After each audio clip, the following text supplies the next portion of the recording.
Bismillahirrahmanirrahim. Assalamualaikum warahmatullahi wabarakatuh.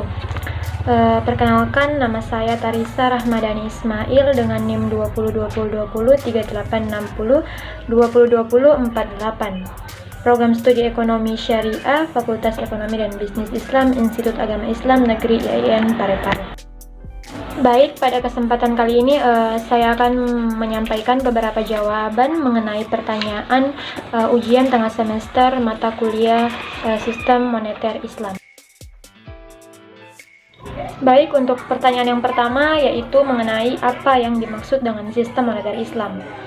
Nah, sistem moneter Islam adalah sistem yang dasar pemikiran manajemennya adalah untuk terciptanya stabilitas permintaan dan terarahnya permintaan uang kepada tujuan yang lebih penting dan produktif, tentunya untuk mencapai suatu keadilan dan kemaslahatan umat. Baik, pertanyaan yang kedua yaitu jelaskan pandangan ekonomi Islam tentang uang. Nah, di dalam ekonomi Islam, uang adalah sebagai flow concept and public goods, yang berarti uang itu harus terus mengalir dengan cepat dan berputar tanpa ada hambatan. Nah, di dalam Islam, fungsi uang adalah sebagai alat tukar, satuan hitung dan pengukur nilai, dan bukan sebagai komoditi ataupun modal. Peran uang yang dimaksudkan di sini adalah untuk melenyapkan ketidakadilan dalam ekonomi tukar-menukar atau yang dapat disebut dengan riba. Langsung saja kepada pertanyaan yang ketiga, yaitu jelaskan secara singkat sejarah dinar dan dirham.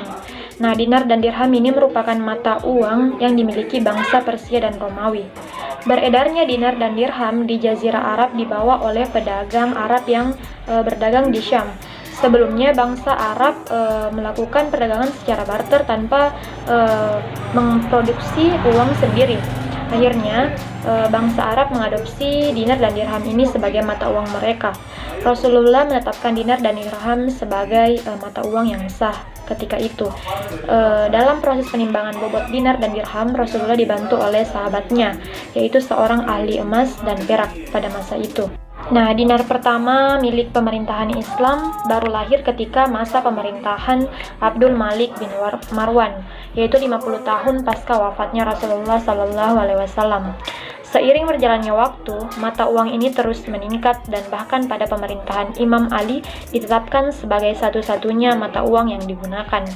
Hal tersebut karena dinar dan dirham dinilai memiliki nilai yang tetap. Baik, langsung saja kita beralih kepada pertanyaan yang keempat, yaitu jelaskan secara singkat mengenai economic value of time dalam ekonomi Islam. Nah, economic value of time yang memiliki arti waktu memiliki nilai ekonomi, bukan uang yang memiliki nilai waktu, yang berarti memaksimumkan nilai ekonomis suatu dana pada periode tertentu. Penerapannya mengandung prinsip maslahah, mencerminkan Islam menekankan kepentingan umum daripada suatu kepentingan individual. Economic value of time relatif lebih adil dalam perhitungan kontrak yang bersifat pembiayaan bagi hasil. Langsung saja kepada pertanyaan yang kelima, yaitu jelaskan mengapa bunga bank dikategorikan riba dalam Islam. Menurut saya, mengapa dikategorikan riba dalam ekonomi Islam? Karena di dalam setiap transaksi perbankan ada unsur penambahan, baik itu penambahannya sedikit maupun banyak, sehingga di dalam ekonomi Islam itu sudah dikategorikan riba dan diharamkan. Baik, langsung saja kepada pertanyaan yang keenam, yaitu jelaskan apa yang dimaksud dengan teori bagi hasil di dalam ekonomi Islam. Nah, teori bagi hasil di dalam ekonomi Islam adalah pembagian hasil usaha antara pengelola usaha dan pemberi dana usaha tersebut, di mana keuntungan dan kerugian usaha dibagi bersama. Nah, bagi hasil akan menjauhkan kita dari risiko bunga yang akan menjadi riba. Baik, itulah tadi 6 pertanyaan mengenai sistem moneter Islam dan jawaban dari saya. Mohon maaf jika ada kesalahan.